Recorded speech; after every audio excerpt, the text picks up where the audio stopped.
आपल्या सर्वांचे या पत्रकार परिषदेमध्ये मी स्वागत करतो। आज महात्मा ज्योतिबा फुले यांची पुण्यतिथी आहे। त्यांना मी विनम्र अभिवादन करतो। खरं तर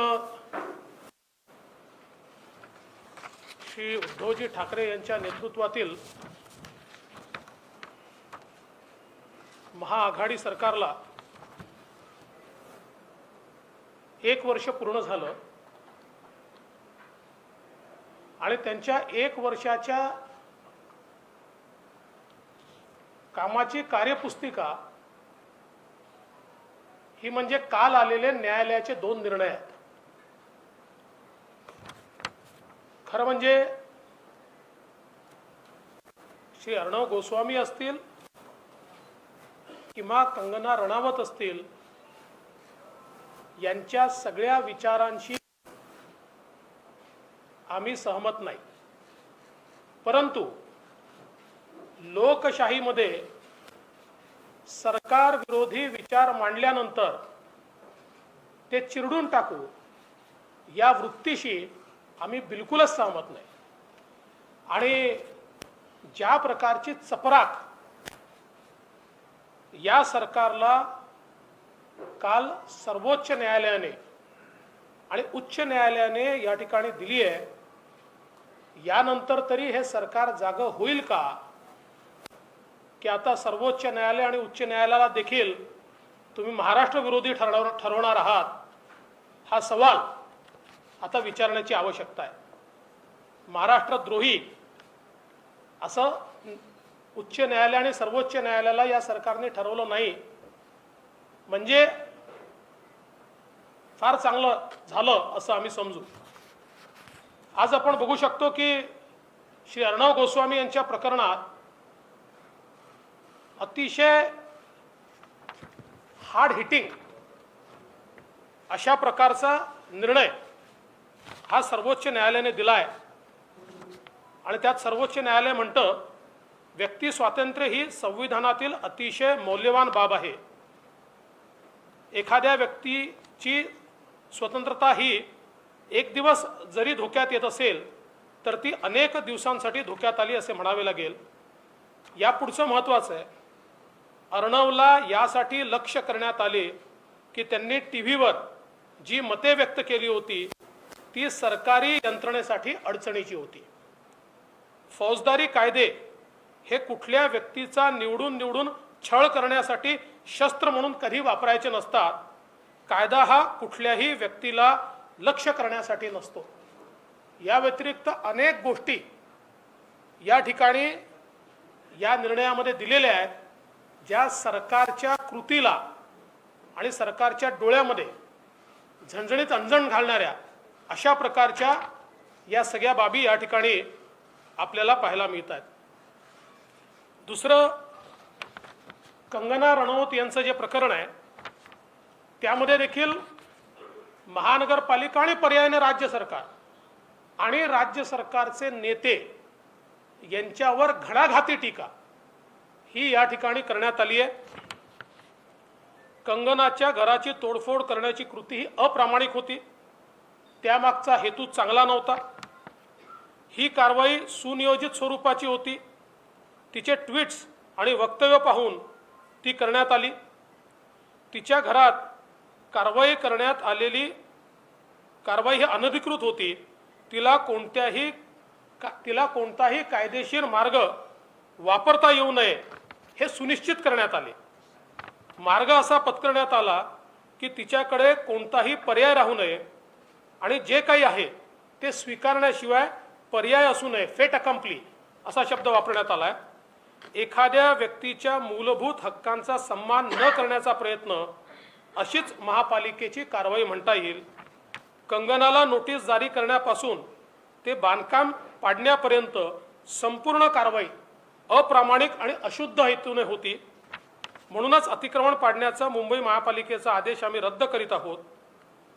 श्री संजय राऊत यांची वागणूक एखाद्या संसद सदस्याला शोभून दिसणारी नाही।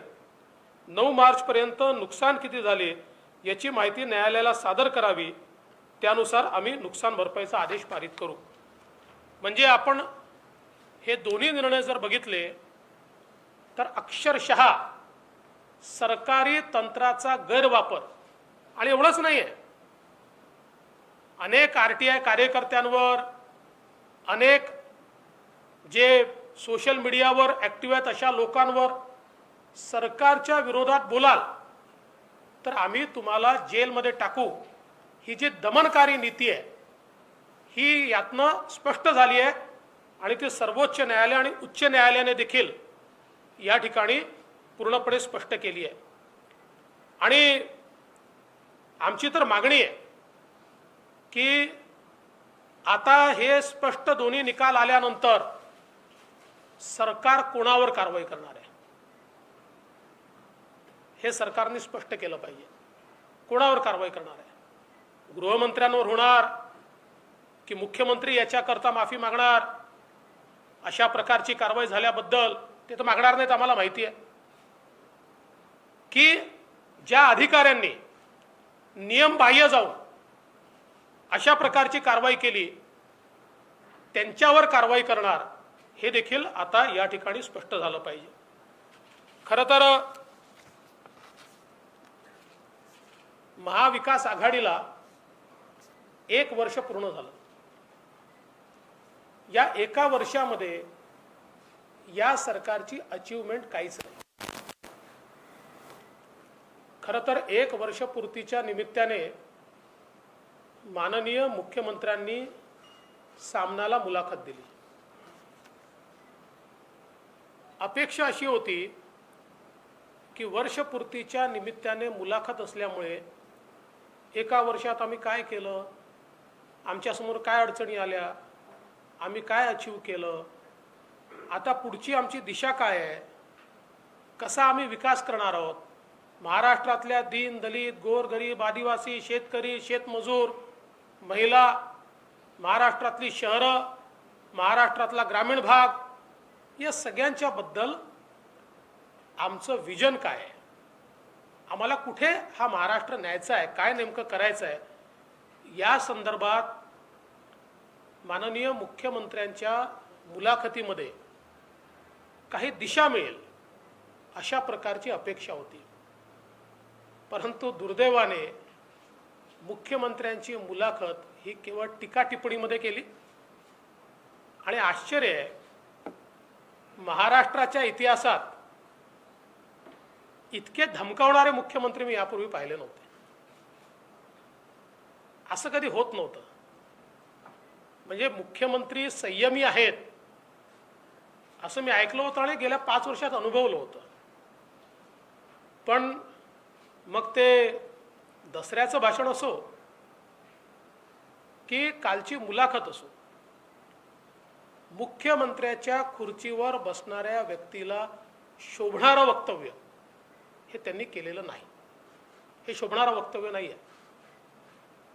तुम्ही संवैधानिक पदावर बसले आहात, संविधानाची शपथ घेतली आहे, कोणाच्याही विरुद्ध राग किंवा द्वेषाच्या शिवाय मी कारवाई करीन हा शपथेचा भाग आहे. अनुराग या द्वेष के बिना, राग किंवा द्वेषाच्या शिवाय ही जी शपथ घेतली आहे या शपथेचं पालन करताना कुठेही मुख्यमंत्री दिसत नाहीत.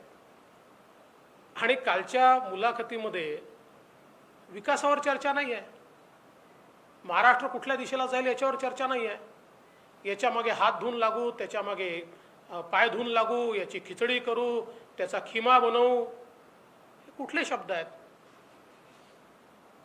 म्हणजे असं आहे की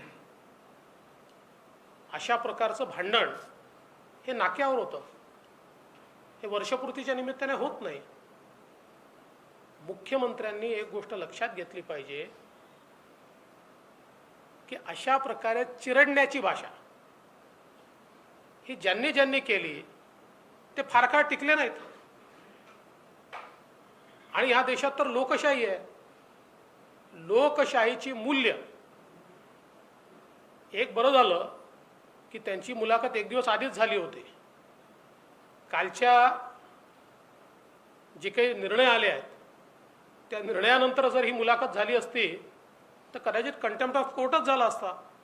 कारण सर्वोच्च न्यायालय आणि उच्च न्यायालय तुमच्याबद्दल इतकी जबरदस्त टिप्पणी करते आणि तुमची मुलाखत तीच आहे. त्यामुळे मला असं वाटतं, मी ही कुठल्याही मुख्यमंत्र्याची मुलाखत मानत नाही आणि त्यामुळे त्याला उत्तर देणं किंवा त्याच्यावर टिप्पणी करणं हे देखील मला असं वाटतं की योग्य नाही आहे. कारण ती त्या लायकीचीच नाही आहे, ती त्या लायकीचीच नाही आहे. माझी अपेक्षा आहे असं आहे की तुम्हाला ते म्हणतात ना 5 वर्ष राज्य चालवणार आहे, जरूर चालवा, 5 वर्ष नक्की तुम्ही चालवा, काही आमची हरकत नाही आहे. पण या 5 वर्षात नुसत्या धमक्या देऊ नका, गव्हर्नन्स दाखवा ना. 1 वर्ष तर तुमचं गेलं, गव्हर्नन्स कुठे आहे? वेर इज गव्हर्नन्स? या 1 वर्षात गव्हर्नन्स हा कुठेही पाहायला मिळालेला नाही. खरं तर हे सरकार जे आलं तेच मुळात विश्वासघातातनं आलं, विश्वासघातातनं. आणि तो आमचा सोडून द्या, आम्ही फार छोटे लोक आहोत. जनतेचा विश्वासघात करून हे सरकार आलंय, जनतेचा विश्वासघात. कारण तुम्ही एका पक्षासोबत युती करून मतं मागता, मोदीजींच्या नावाने मतं मागता, मोदीजींचा चेहरा समोर ठेवून त्या ठिकाणी मतं मिळवता आणि त्यानंतर विरोधकांची हातमिळवणी करता.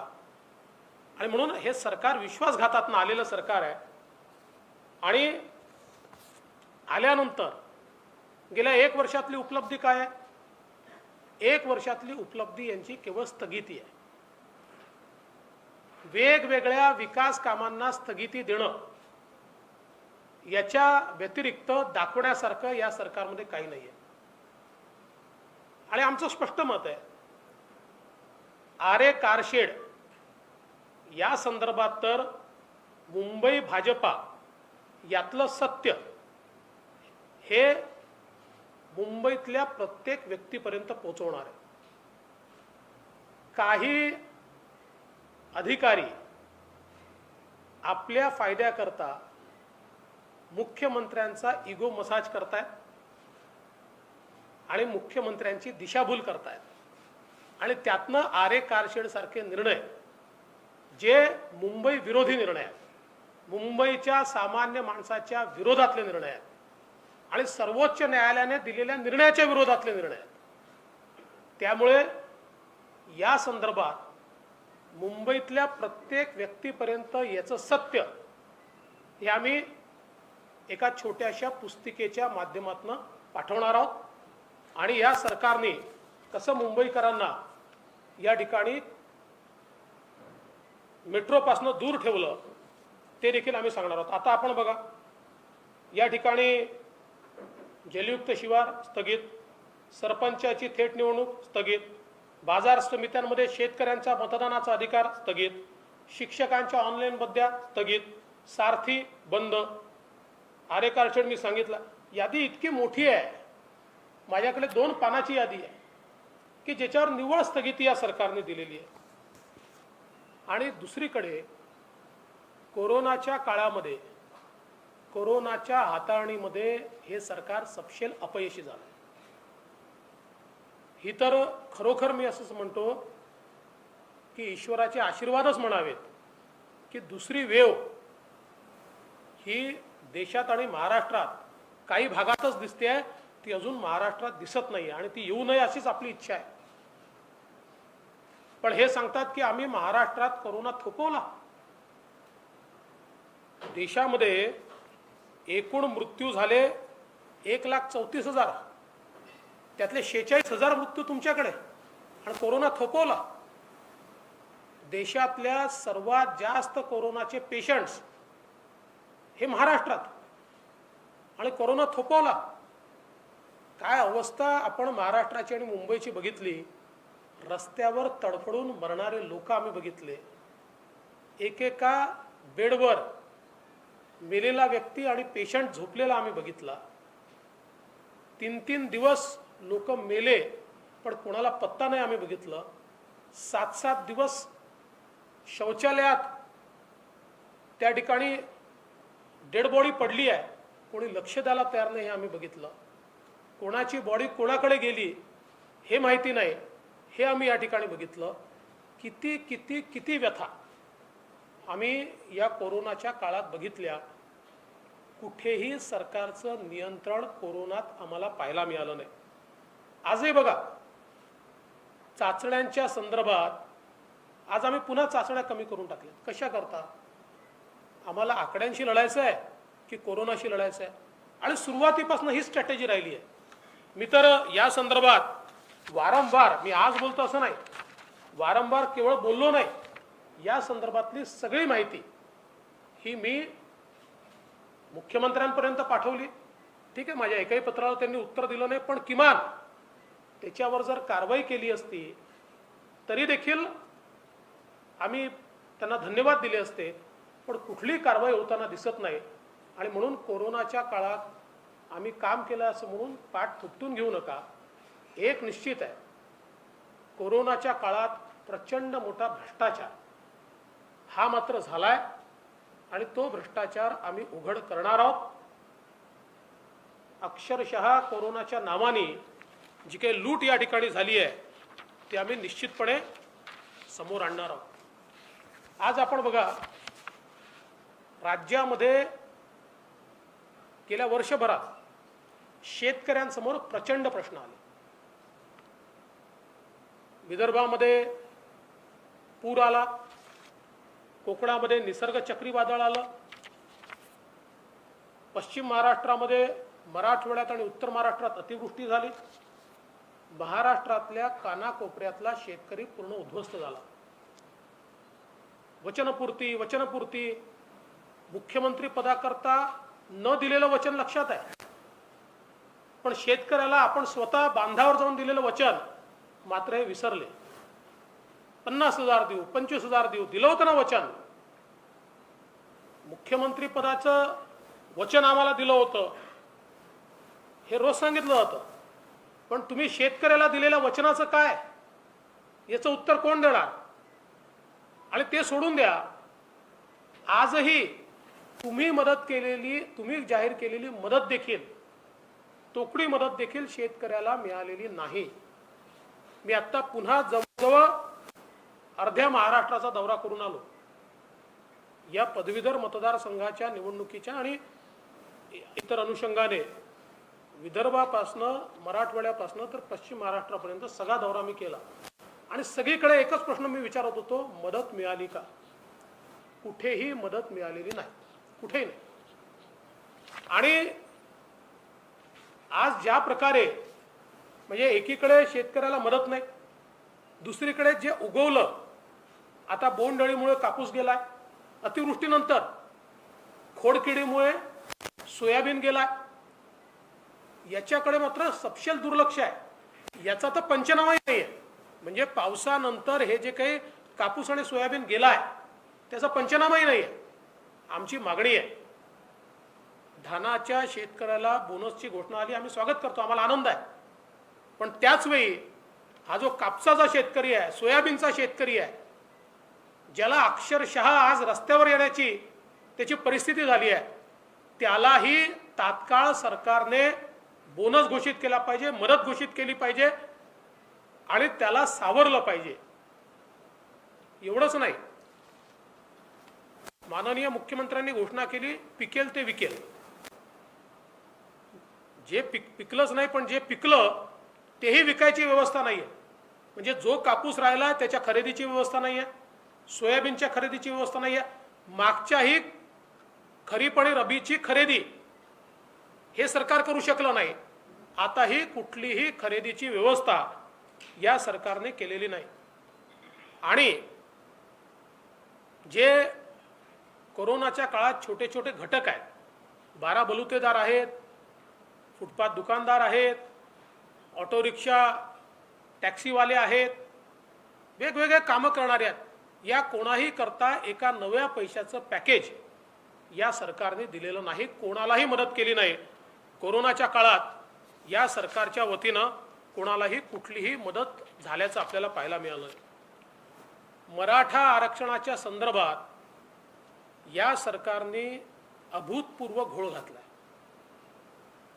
केवळ 2 आरक्षणं उच्च न्यायालयात टिकली. अनेक राज्यांनी आरक्षणं दिली, पण ती सगळी उच्च न्यायालयामध्ये त्या ठिकाणी आरक्षणं स्थगित झाली. 2च आरक्षण, एक तमिळनाडूचं आणि दुसरं महाराष्ट्रातलं, की ज्याला उच्च न्यायालयाने वैध ठरवलं. उच्च न्यायालयातनं तमिळनाडूचं आरक्षण हे सर्वोच्च न्यायालयात गेलं. त्या ठिकाणी त्यांनी ते घटनापीठाकडे पाठवलं, कुठली स्थगिती दिली नाही. महाराष्ट्राचं आरक्षण मात्र घटनापीठाकडे पाठवताना त्याच्यावर स्थगिती देण्यात आली. आणि पहिल्या दिवशीपासून, म्हणजे ज्यावेळेस त्या ठिकाणी सर्वोच्च न्यायालयात केस गेली, पहिल्याच दिवशी यांचे वकील सांगतात आमच्याकडे कुठली माहिती आलेली नाही, त्यामुळे आम्ही आर्ग्युमेंट करू शकत नाही. कुठलाही समन्वय आम्हाला पाहायला मिळाला नाही. आजही आपण बघितलं, प्रवेशाचे इतके घोळ झाले.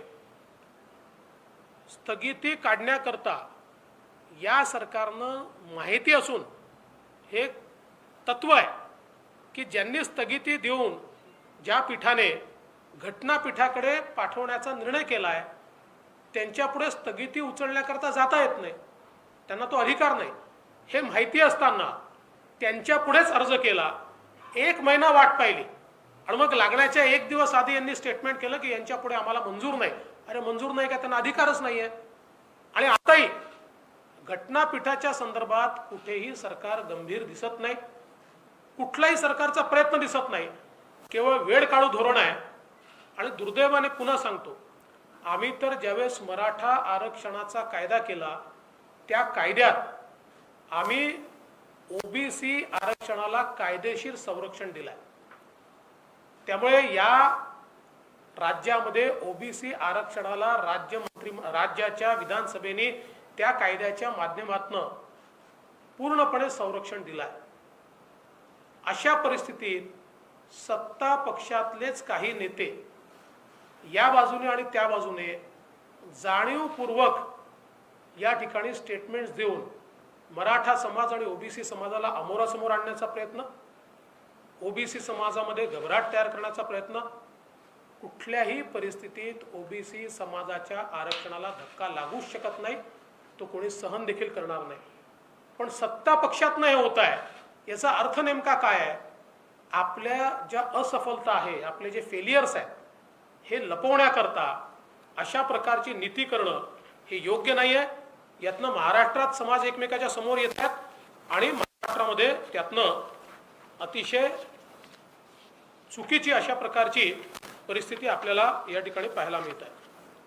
खरं तर एकूणच विषय अनेक आहेत, पण मी त्या विषयांच्या संदर्भात फार काही बोलणार नाही. मला असं वाटतं 1 वर्षामध्ये हे सरकार सपशेल विफल झालेलं आहे, सपशेल अपयशी झालेलं आहे. कुठल्याही घटकाचं ते समाधान करू शकलेलं नाही. सरकारच्या 3 पक्षांमध्ये कुठलाही समन्वय नाही. विजेच्या प्रश्नावर जे घुमजाव या ठिकाणी केलं तर ऐतिहासिक घुमजाव आहे. आणि त्याहीपेक्षा मजेदार असं आहे, काँग्रेस पक्षाच्या अंतर्गत अशोक चव्हाण म्हणतात नितीन राऊतांनी चर्चा केली नव्हती, बाळासाहेब थोरात म्हणतात चर्चा केली होती, मग कोणीतरी सांगतं की अजितदादांनी सांगितलं होतं, नितीन राऊतांनी सांगितलं, अजितदादांनी सांगितलं तर घोषणा करा. अजितदादा म्हणतात मला माहीत नाही, आणि मुख्यमंत्री म्हणतात तुम्हाला जे निर्णय घ्यायचे ते तुम्ही घ्या, तुमचं कुटुंब तुमची जबाबदारी, त्यामुळे तुम्ही जे निर्णय घ्यायचे ते तुम्ही घ्या. त्यामुळे एकूणच सरकारमध्ये समन्वय नाही आहे. आणि ज्या प्रकारे बदल्याचे दलाल आज फिरतायत आणि जी अवस्था आम्हाला पाहायला मिळते आहे, अशी तर महाराष्ट्रात पूर्वीच्या 15 वर्षाच्या काँग्रेस राष्ट्रवादीच्या सरकारमध्ये नाही बघितली. इतकी वाईट अवस्था आज या ठिकाणी पाहायला मिळते. आणि बदल्यांच्या व्यतिरिक्त कुठलाच कारभार या सरकारमध्ये होताना दिसत नाही आहे. आणि म्हणून या 1 वर्षाच्या निमित्ताने अपयशी ठरलेल्या या सरकारला आणि त्याचे मुख्य जे आहे माननीय मुख्यमंत्री यांना मी एवढंच सांगेन की मुख्यमंत्र्यांसारखे वागा, संयम हा तुमच्या बोलण्यात आणि कृतीत दोन्ही ठिकाणी दिसला पाहिजे. आणि पुन्हा एकदा सांगतो, हे जे 2 निर्णय आले आहेत, म्हणजे स्पष्ट सांगतो, आमची काही राष्ट्रपती राजवटीची मागणी बिलकुल नाही, पण कॉन्स्टिट्यूशनल मशिनरी ब्रेकडाऊनचं या 2 निर्णयाशिवाय वेगळं उदाहरण काय हवं आहे? हे 2 निर्णयच कॉन्स्टिट्यूशनल मशिनरी ब्रेकडाऊन आणि अब्यूज ऑफ पॉवर याचं ज्वलंत उदाहरण आहे. पण आम्ही एक सक्षम विरोधी पक्ष आहोत. विरोधी पक्षामध्ये आम्हाला जी भूमिका दिली आहे त्या भूमिकेचं आम्ही नीट पालन करू आणि महाराष्ट्रातल्या जनतेला न्याय मिळवून देण्याकरता आम्ही निश्चितपणे या ठिकाणी आवश्यकता असेल तेव्हा रस्त्यावर उतरू. आमच्या कितीही तक्रारी माननीय मुख्यमंत्र्यांनी पंतप्रधान महोदयांकडे केल्या तरी देखील आम्ही जनतेला उत्तरदायी आहोत. त्यामुळे रस्त्यावर उतरावंच लागेल. तुमचा नाकर्तेपणा आहे म्हणून आम्हाला उतरावं लागतं.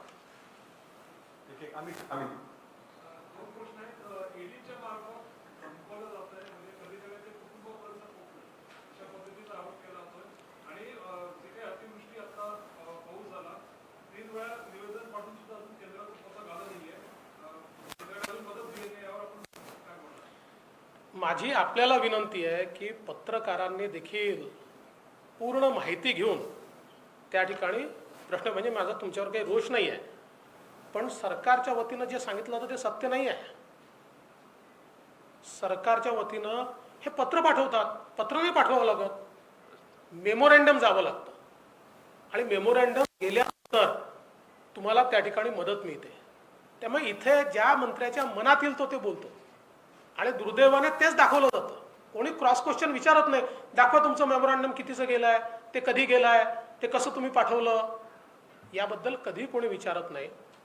केंद्र सरकार निश्चितपणे मदत करेल. आणि मी सांगितलं, मी यापूर्वी आकडेवारी दिली की काँग्रेस राष्ट्रवादीच्या UPAच्या काळामध्ये महाराष्ट्राला किती मदत मिळाली नॅचरल कॅलॅमिटीमध्ये आणि 5 वर्षात मोदी सरकारच्या काळात किती मिळाली याची आकडेवारीच मी दिली आहे. त्या काळाच्या दुप्पट आहे. आणि आताही जेव्हा जेव्हा महाराष्ट्र अडचणीत येईल, परंतु सगळं माहिती असताना केंद्र सरकार कशी मदत करते, केंद्र सरकार किती मदत, त्यावेळेस तर माननीय पवार साहेब होते ना त्या कमिटीमध्ये, तरी तेवढीच मदत मिळत होती. त्यावेळेस काय भरमसाठ मदत, आपण मागितली तेवढी मदत, 17,000 कोटी मागितले होते यांनी, 1,000 कोटी मिळाले नव्हते. म्हणून मला असं वाटतं की हा सगळा इतिहास, केंद्राची पद्धत, केंद्र सरकार निश्चितपणे या संदर्भात पूर्ण मदत करेल. ईडीचा जो प्रश्न आहे, ईडीच्या संदर्भात ईडी आपली कारवाई करतं, ती एजन्सी आहे, त्यांच्याकडे पुरावे आहेत, त्या पुराव्याच्या आधारावर ते कारवाई करतील. आणि पुरावे नसताना कारवाई केली तर जसं कोर्टाने इथे ठोकलं तसं तिथेही ठोकेल या ठिकाणी. त्यामुळे मला असं वाटतं की या संदर्भात कांगावा करण्याचं काही कारण नाही आहे. आणि घरच्यांच्या संदर्भात जो काही विषय मांडला जातोय, आम्ही कधीही कोणाच्या घरच्यांवर हल्ला करत नाही, आम्ही कधी टीका केली नाही, आम्ही संयम बाळगतो. आता जर त्याच्या संदर्भात बोलायचं झालं तर सर्वात मोठा विक्टिम तर मी आहे. माझ्या पत्नीच्या संदर्भात अधिकृत शिवसेनेचे नेते अधिकृत काय बोलतात, काय लिहितात, ट्विटरवर काय टाकतात, हे आपण सगळ्यांनी बघितलंय. पण मी कांगावा नाही करत त्याचा. मी राजकारणात आहे, मी उत्तराला उत्तर देईल.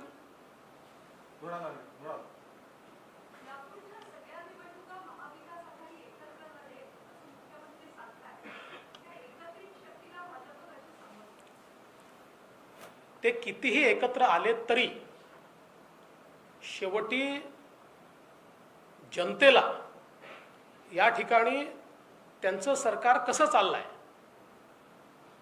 हे जनतेने बघितलेलं आहे. त्यामुळे राजकारणामध्ये 1 आणि 1 2च होतात असं नाही आहे. राजकारणात 1 आणि 1 0 देखील होतं, 1 आणि 1 11ही होतं. त्यामुळे हे किती एकत्रित आले, एक तर मनाने एकत्रित येऊ शकत नाही, यांचं पक्षाच्या अंतर्गतच एकत्रित येऊ शकत नाही. आता तुम्ही बघा, पुणे शिक्षक मतदारसंघ हा काँग्रेसकडे गेला, अख्खी राष्ट्रवादी जुन्या उमेदवाराच्या पाठीशी आहे. तीच परिस्थिती इतर ठिकाणी देखील आहे. त्यामुळे हे अनैसर्गिक युती आहे, नैसर्गिक युती नाही आहे. त्यामुळे एकत्रित येऊ शकत नाही. पण आम्हाला एका गोष्टीचा आनंद आहे की भारतीय जनता पक्षाची दहशत यांच्या मनात आता इतकी तयार झाली की हे लोकल बॉडीच्या निवडणुका देखील एकत्रित लढण्याच्या गोष्टी करून राहिले. आमची शक्ती वाढते. दिनेश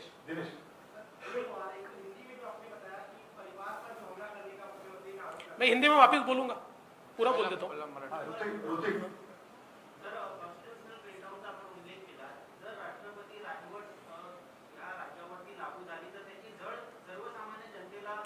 तुम्ही माझं वाक्य ऐकलं नाही. हा प्रश्नच विचारला नसता. मी म्हटलं राष्ट्रपती राजवट लावण्याची आमची मागणी नाही.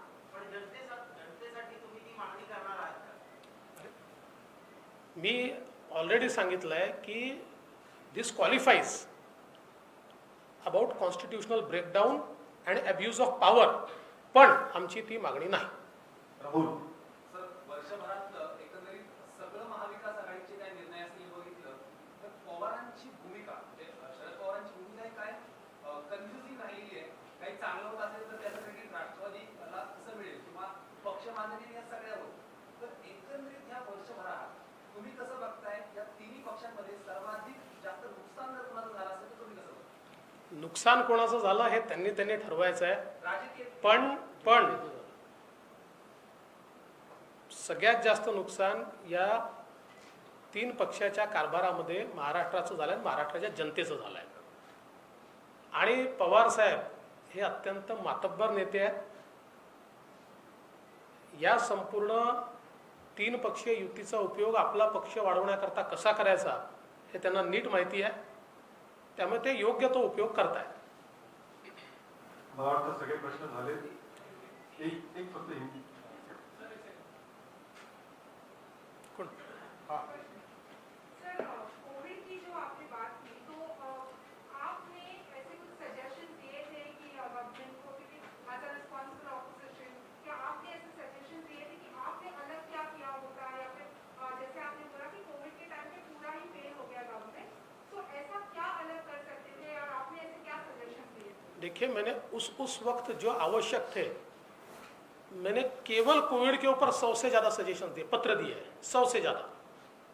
जैसे जब रेट ऑफ इन्फेक्शन 19% था उस समय मैं लगातार ये कह रहा था कि इसका मतलब there is not enough testing, आप ज़्यादा टेस्टिंग कीजिए. ये मैं बार बार बता रहा था, लेकिन सरकार आंकड़ों से जूझ रही थी. ऐसे कई मेरे पत्र पब्लिक डोमेन में है, मैंने सारे ट्वीट किए हुए हैं, आप देख सकते हैं. इसीलिए मैंने कहा कि जो करना चाहिए वो सरकार ने नहीं किया. मध्यंतरी निष्कर्ष प्रकाशन जेव्हा उल्लेख झाला होता की मराठा महिला मुख्यमंत्री व्हायला आवडेल किंवा बघायला आवडेल असं तुमच्याच पक्षाच्या एका नेत्यांनी केलं, तर आपण कसं बघताय? आमच्या पक्षाचे नेते आशिष शेलार हे पुस्तक प्रकाशनाच्या वेळेस जे बोलले ते कुठल्या कॉन्टेक्स्टमध्ये बोलले हे त्यांनी दुसऱ्या दिवशी पुण्याच्या पत्रकार परिषदेमध्ये अतिशय स्पष्ट सांगितलेलं आहे. आमच्या पक्षात कोणाच्या मनात कन्फ्युजन नाही आहे, काळजी करू नका.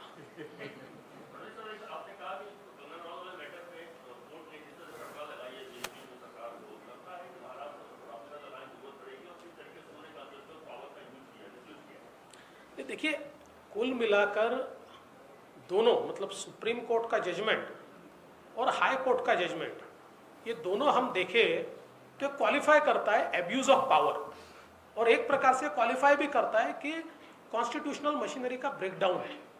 जिस प्रकार से दोनों जजमेंट्स में बात कही गई है, लेकिन बावजूद इसके हमारी ऐसी मांग नहीं है कि यहाँ पर राष्ट्रपति शासन लगाया जाए. मुख्यमंत्री ने जिस तरह से धमकियां दी है उसका आप विरोध करें. आपने कहा कि आपके परिवार को व्यक्तिगत तौर पर टारगेट किया जाए. अगर शिवसेना के नेता अगर किसी एक स्तर पर जाते हैं तो क्या ये नहीं के नेताओं को भी किसी परिवार के सदस्य को टारगेट करना चाहिए? एक दूसरा सवाल है, नवजात का मुद्दा बीजेपी ने महाराष्ट्र उठाया था. उन्होंने कहा कि गोवंश हत्या को लेकर पूरे देश में लागू की जाए. क्या आप उसका समर्थन करते हैं?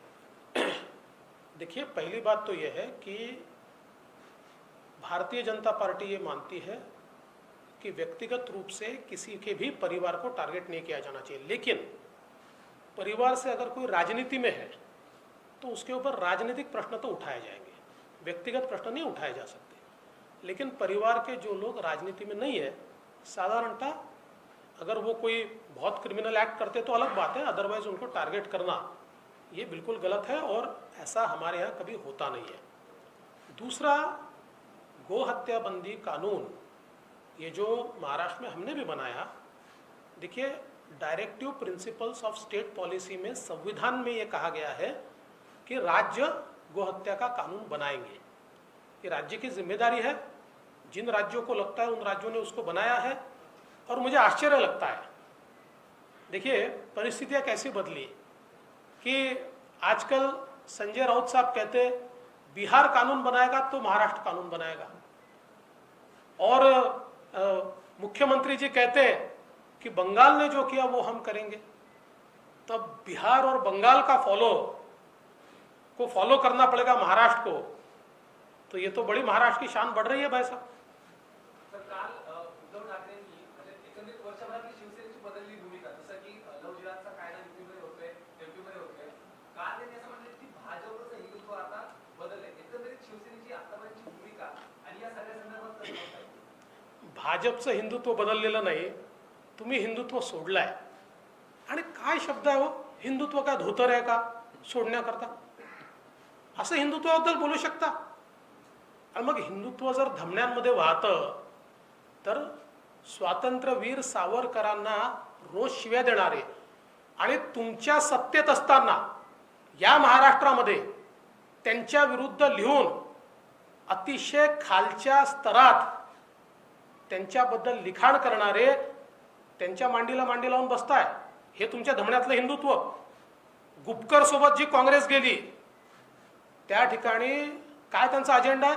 चीनच्या मदतीने आम्ही पुन्हा एकदा भारतामध्ये 370 काश्मीरला लागू करू आणि भारताचा तिरंगा झेंडा लागू देणार नाही, काश्मीरचा झेंडा लागला पाहिजे, हा ज्यांचा अजेंडा आहे त्यांच्यासोबत मांडीला मांडी लावून बसताय। आम्हाला हिंदुत्व शिकवता, कसलं हिंदुत्व आहे तुमचं?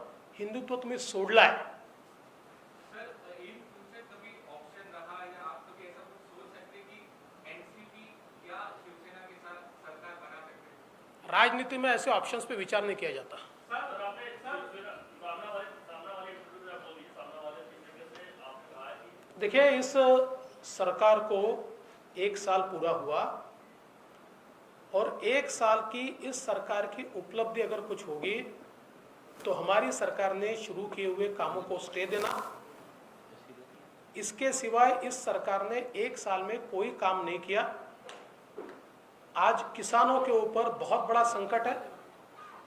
पूरे महाराष्ट्र में कहीं पर चक्रवात के कारण, कहीं पर असमय बारिश के कारण, कहीं पर बाढ़ के कारण किसानों की फसल पूरे तरीके से खत्म हो गई।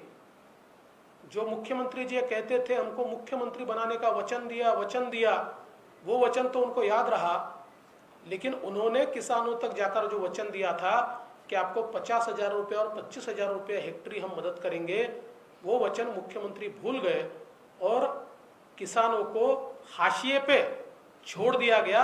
ये परिस्थिति 1 साल में महाराष्ट्र के हमको दिखाई पड़ती है। और एक अघोषित आपातकाल महाराष्ट्र में दिखाई पड़ता है।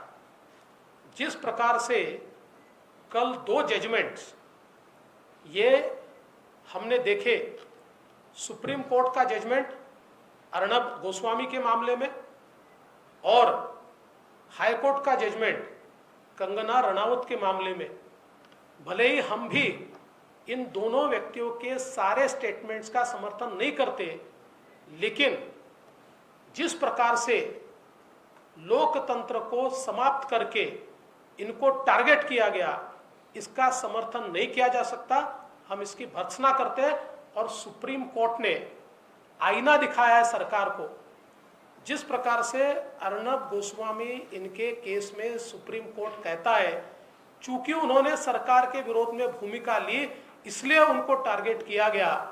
और कुल अगर आप पूरा जजमेंट पढ़े तो मुझे लगता है इस सरकार को चुल्लू भर पानी में डूब मरना चाहिए। इस प्रकार से सरकार को और सरकार के कामों को, या जिस प्रकार से इसको हैंडल किया गया, इसके ऊपर टिप्पणी इसमें की गई है।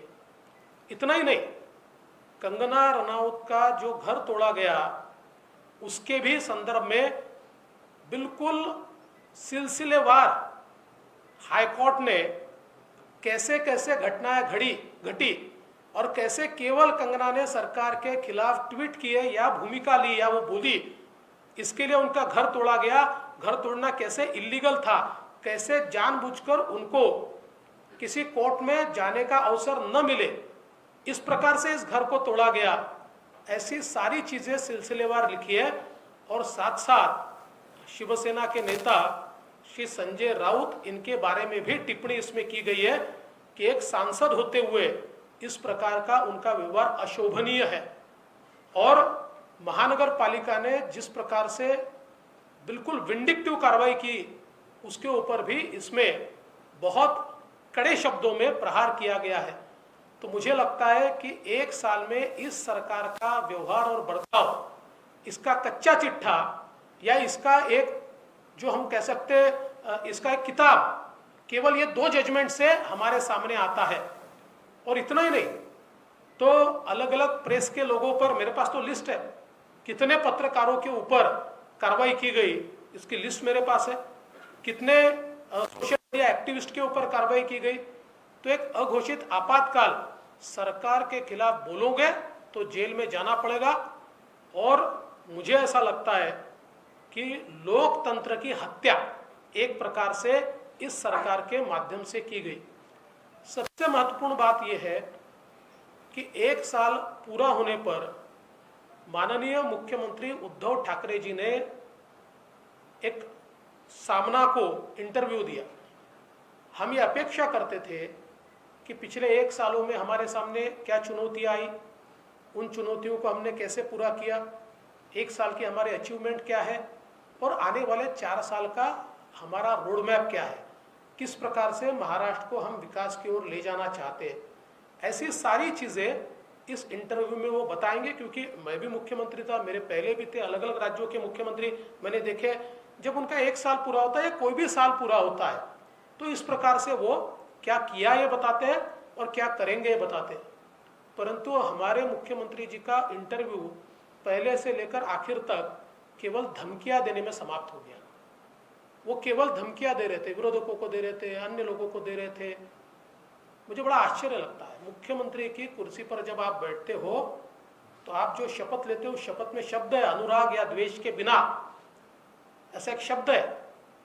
तो अनुराग या द्वेष के बिना हम सरकार को चलाएंगे, सभी को समान न्याय देंगे, इस शपथ को भूल गए। और एक भी डेवलपमेंट की बात पूरे इंटरव्यू में उनसे हमको देखने को नहीं मिली। जिस प्रकार का बयान, जिस प्रकार का वक्तव्य वो कर रहे हैं, मुझे ऐसा लगता है कि ये किसी भी मुख्यमंत्री को शोभा नहीं देता। हमारी अपेक्षा है, वो कहते हैं हम 5 साल सरकार चलाएंगे, जरूर चलाइए, अगर आपसे बनता है तो आप 5 साल चला लीजिए, पर गवर्नेंस तो दिखाइए। धमकियों के भरोसे थोड़ी स्टेट चलता है, धमकियों के भरोसे थोड़ी राज्य चलता है। तो गवर्नेंस के नाम पर 1 साल 0 है। और इसलिए मुझे ऐसा लगता है कि सरकार ने लोगों की अपेक्षाओं को भंग किया है, लोगों का विश्वासघात किया है। सर, आपकी पार्टी के कुछ नेता लगातार कह रहे हैं कि अगले 2 से 3 महीनों में महाराष्ट्र में बीजेपी की सरकार बन जाएगी। देखिए, उसके ऊपर मैं जवाब दे चुका हूँ। सर, आज संजय राउत ने एक कार्टून पोस्ट करते हुए सीबीआई और ईडी को कुत्ते के रूप में दिखाया, आप इस तरीके से देखिए, मुझे ऐसा लगता है कि कुछ लोगों को सीख नहीं मिलती, क्योंकि देश के न्यायालय जब आपके व्यवहार के ऊपर कोई टिप्पणी करते हैं तो कम से कम उसमें से सीख लेनी चाहिए। पर कुछ लोग ऐसे ही होते हैं, वो सीख नहीं लेते हैं, तो उनसे क्या अपेक्षा करेंगे। शेवटचा कई सारी मुलाकातों का जिक्र है और सिलसिले में मुलाकातों में आपकी और शरद पवार जी की मुलाकात है, तो उस पर रेफरेंस। देखिए, मैंने उनकी किताब अभी पढ़ी नहीं है, उनकी किताब मैं जब पढ़ूंगा तो उसके ऊपर जरूर बोलूंगा।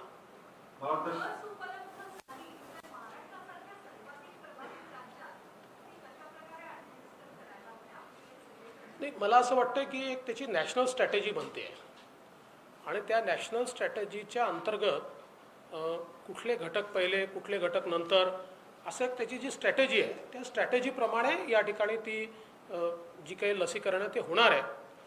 आपल्याला केवळ एवढंच लक्ष ठेवावं लागेल की अशा परिस्थितीमध्ये काही लोक अशा लसीचाही काळा बाजार करण्याचा प्रयत्न करतात, काही लोक आउट ऑफ द वे जाऊन ती मिळवण्याचा प्रयत्न करतात. सगळ्यांना लस मिळणार आहे, त्यामुळे अशा प्रकारची घटना कुठे होऊ नये. जो काही प्रोटोकॉल सरकारने ठरवला असेल, कदाचित पहिल्यांदा डॉक्टर्सचा ठरवला असेल किंवा जे काही हेल्थ वर्कर्सचा ठरवला असेल, त्या प्रोटोकॉलप्रमाणेच ती मिळावी. एक शेवट छोटासा कार्यक्रम म्हणजे कालच टीव्ही जर्नलिस्ट असोसिएशनची निवडणूक झाली आणि त्याच्यामध्ये काही जिंकून जे आले त्या तिथे उपस्थित आहेत. मी माननीय विनंती करतो की त्यांनी तुझा सत्कार करावा. विनोद जगदाळे, अध्यक्ष टीव्ही